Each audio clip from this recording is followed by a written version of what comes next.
আবারও মইপিঠের দিকে নজর রাখতে হবে। মইপিঠের ছবি দেখছেন। মইপিঠে ফিরল বাঘ আতঙ্ক, ফের লোকালয়ে বাঘের থাবার ছাপ।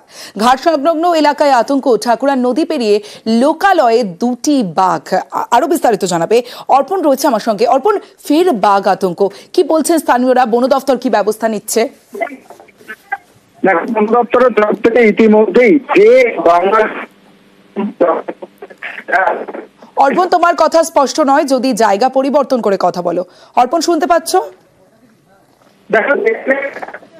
না অর্পণ, তোমার কথা স্পষ্ট নয়। মইপিঠে ফিরল বাঘ আতঙ্ক, ফের লোকালয়ে বাঘের থাবার ছাপ।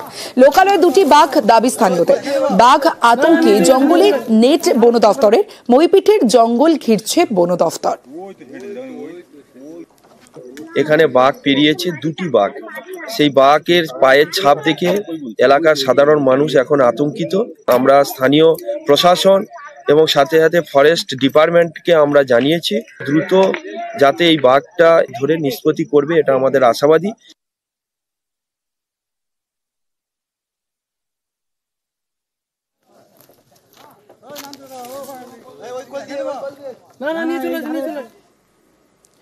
জনস্বাস্থ্য কারিগরি দফতরের প্রকল্প ৩ বছরেও চালু হয়নি, তাই বাড়ি বাড়ি কল থাকলেও জল পড়ে না। খেতে হচ্ছে খোলা কুয়োর নোংরা জল। বাঁকুড়ার দক্ষিণ শোলে জল কষ্ট চরমে।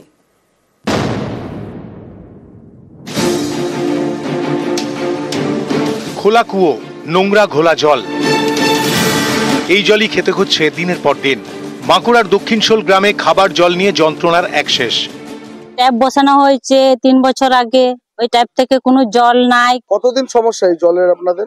আমাদের ৫-৬ বছর সমস্যা হচ্ছে। আমরা এখন কুয়োর জল খাচ্ছি, জলটা ভালো নয়, ঘোলা, অসুখ হচ্ছে ছেলে মেয়েদের।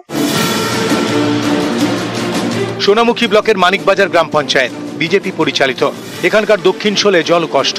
২০২২ সালে এই গ্রামে জনস্বাস্থ্য কারিগরি দফতরে জল প্রকল্পের কাজ শুরু হয়। খরচ হয় ৩৬ লক্ষ টাকা। বাড়ি বাড়ি কল পৌঁছেছে, পাম্প হাউস তৈরি হয়েছে, ট্যাঙ্কও বসেছে, কিন্তু তা চালু হয়নি। জলের সমস্যাও কাটেনি আদিবাসী গ্রামে, তাই খেতে হয় খোলা কুয়োর নোংরা জল। সেই জলেই সব কাজ। অভিযোগ, এতে বাড়ছে পেটের রোগ।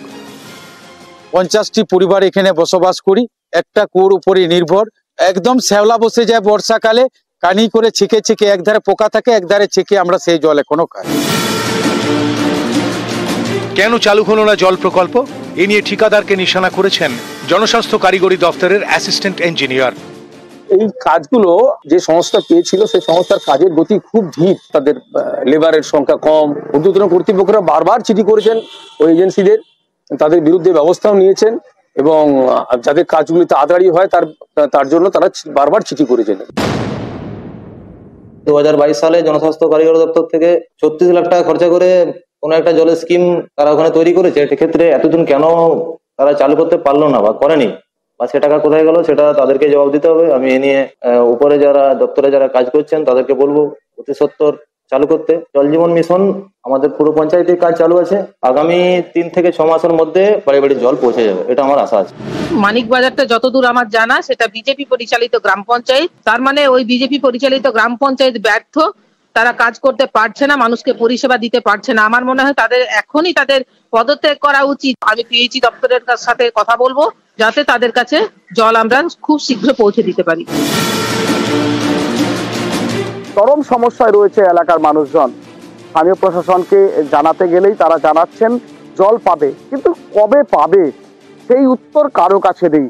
সোনামুখী দক্ষিণ শোল থেকে দেবব্রত মণ্ডল, নিউজ 18 বাংলা।